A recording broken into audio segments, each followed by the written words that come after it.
I stared at my reflection in the hospital bathroom mirror, adjusting my nurse's uniform for the third time. Another grueling 12-hour shift finished, but I couldn't leave just yet. Tonight was the dreaded monthly family dinner, where my career would once again be the subject of ridicule. My phone buzzed. A text from Mom, "Don't be late like last time, and please, wear something nice. Your brother has big news to share." Ah, Marcus, the golden child, the successful surgeon who always seemed to do everything right. I checked my bag, ensuring the manila envelope was still there. My fingers brushed it, and I felt a flicker of nervous energy. What it held could change everything. The family dinner would take place at our parents' suburban home, the same house we grew up in, same outdated furniture, same family photos on the walls. These days, Marcus's medical school graduation picture took center stage in the living room, while mine was hidden in the hallway, probably behind a plant. "Sarah, you're finally here," Mom called when I walked in. She immediately looked me up and down. "Couldn't you have changed?"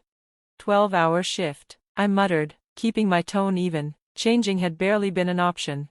The dining room was already full. Dad at the head of the table, Marcus and his wife, Jessica, seated to his right, and Emma, our younger sister, and her husband on the left. They all looked like they stepped out of a catalog, their business casual attire perfect, their lives perfectly put together. Meanwhile, I was still working endless shifts to get by. Marcus smirked, his voice dripping with condescension. "You know, if you'd stuck with medical school instead of dropping out for nursing, you could have normal hours like me." I bit my tongue, the envelope in my bag a constant reminder of what was coming. Not yet, let them have their moment. "Speaking of careers," Dad said, clearing his throat, "Marcus has some exciting news."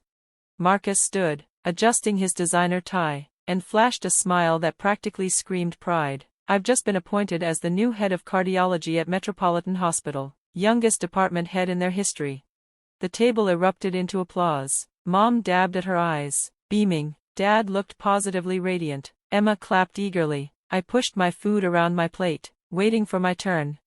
"This calls for champagne," Dad said, heading to the wine cellar. Jessica turned to me, her voice dripping with feigned sympathy. "So, Sarah, still stuck with basic patient care? That must get frustrating." I took a slow sip of water, keeping my voice even. "Actually, I find it incredibly fulfilling." I smiled. "Speaking of patient care, how's Mrs. Anderson doing?" Marcus's smirk faltered. "What?" "Eleanor Anderson. She was admitted 3 weeks ago. Routine valve replacement that turned complicated. Ring any bells, doctor?" Marcus's face went pale. "How do you?" Before he could finish, Dad returned with the champagne and stopped short, sensing the tension. "What's going on?" I reached into my bag and pulled out the manila envelope. "Funny thing about being just a nurse, we notice everything. We're there around the clock, monitoring patients, catching mistakes, documenting errors." "Sarah," Marcus's voice trembled, "but how do you?" "Mrs. Anderson coded on my shift last week." I continued unfolding the envelope, feeling the weight of the moment settle in. As I reviewed Mrs. Anderson's chart, I spotted a troubling series of discrepancies I knew Marcus had signed off on. The room went silent, each second stretching like an eternity. Mom's hand froze mid-air, her champagne glass hovering just inches from her lips. Dad slowly sat down, the bottle of champagne forgotten in his grasp. "You wouldn't," Marcus whispered, his voice barely audible. I spread the documents across the table, my fingers deliberately tracing the details. 3 missed indicators for potential complications. 2 medication interactions he had overlooked.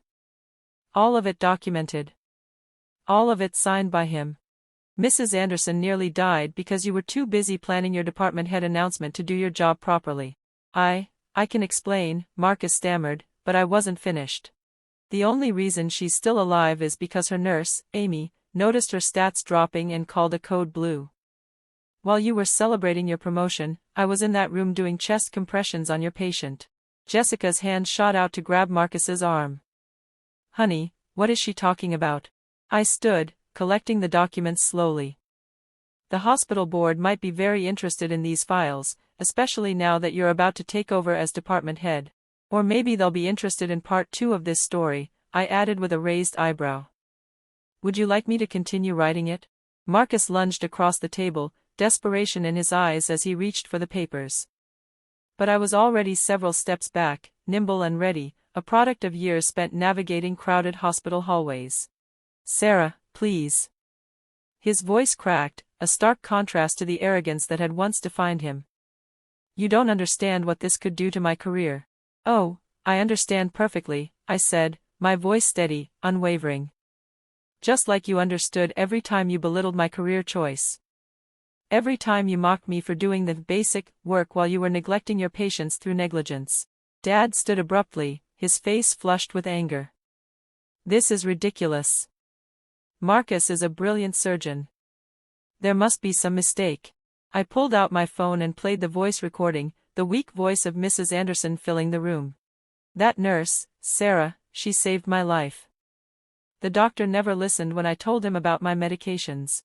Mom's champagne glass slipped from her hand, shattering on the floor.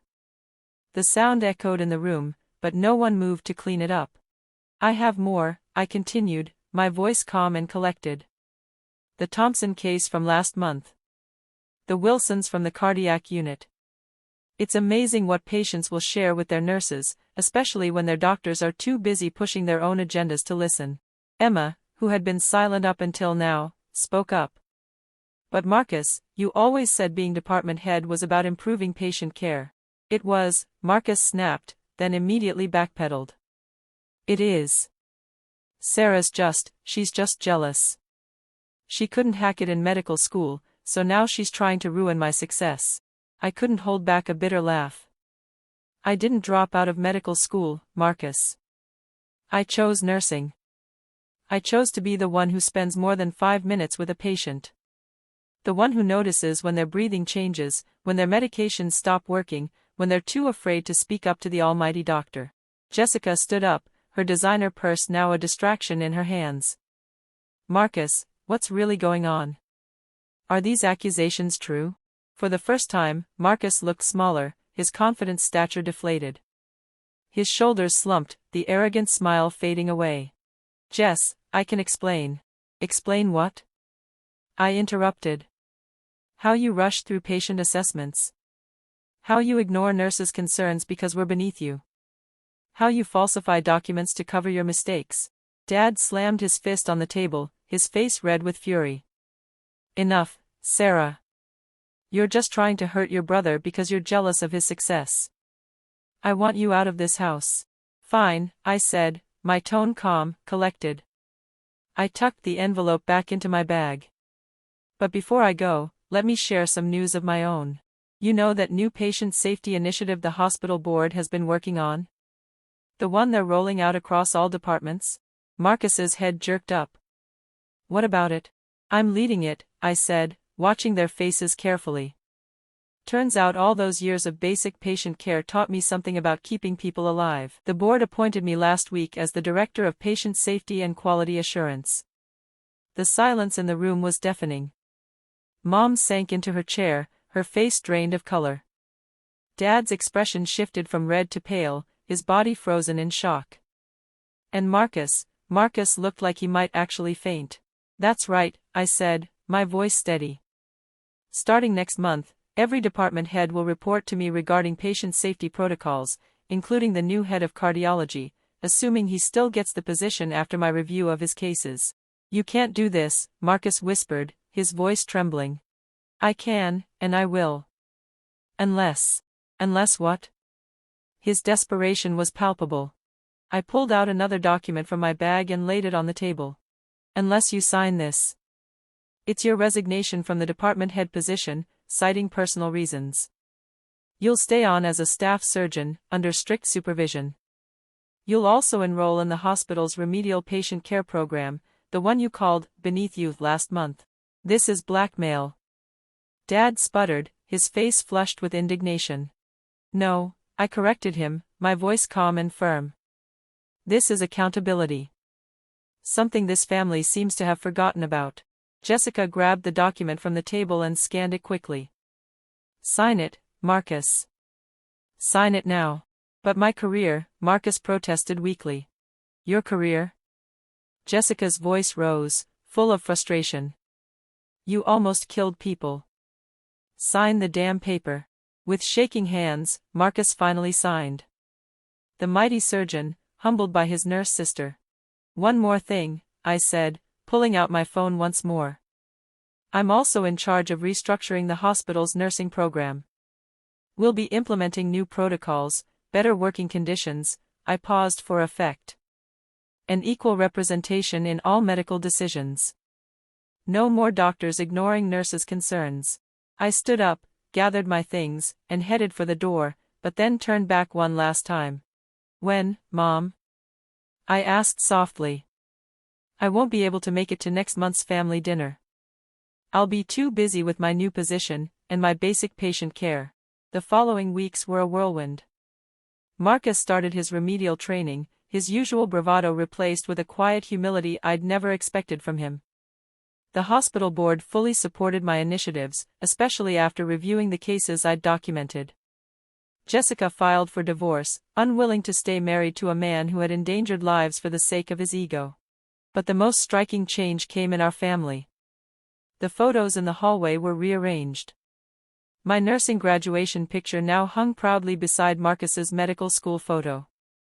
Dad no longer made jokes about real doctors. And Mom, well, she started telling her friends about her daughter, the director of patient safety.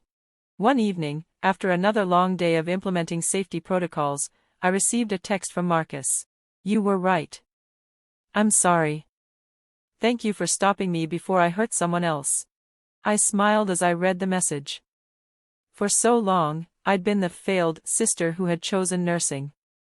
But maybe, just maybe, the best success stories don't come with prestigious titles or corner offices. Sometimes, they come from the quiet satisfaction of knowing you did the right thing, even when everyone else thought you were wrong. As I walked to my car, my nurse's badge catching the glow of the setting sun, I thought of Mrs. Anderson, now fully recovered and home with her family. I thought of all the patients I had cared for over the years, the ones whose lives were saved through nothing more than basic, attentive care. And I thought about the new generation of nurses who would be working in a hospital where their voices finally mattered. Maybe I hadn't failed after all. Maybe I'd succeeded in the most important way possible, by staying true to my calling, even when my own family couldn't see its value. And now, finally, they understood that sometimes the biggest impact doesn't come from those who stand in the spotlight. Sometimes, it's the ones working quietly behind the scenes, keeping everyone else alive. The next morning, I walked into my new office. The words Director of Patient Safety and Quality Assurance were freshly painted on the door.